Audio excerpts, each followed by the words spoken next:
The వో of God. ఈ video చివరి వరకు చూడండి. దేవుని ఆశీర్వాదాలు పొందండి.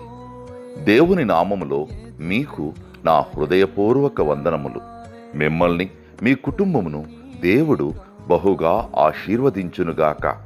ఈరోజు మీ రాకపోకలి యందు మీరు చేసే ప్రతి పనిలోనూ దేవుడు మీకు తోడుగా ఉండునుగాక.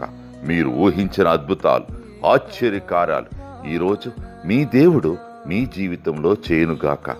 ఈరోజు నీ దేవుడు నీతో మాట్లాడే మాట: నీవు బ్రతుకు దినములన్నిటను ఏ మనుష్యుడు నీ ఎదుట నిలవలేకయుండును. నేను నీకు తోడై ఉందును. యెహోషువ 1:5. No man shall be able to stand before you the days of your life. I will be with you. Joshua chapter 1 verses 5. ఎవరు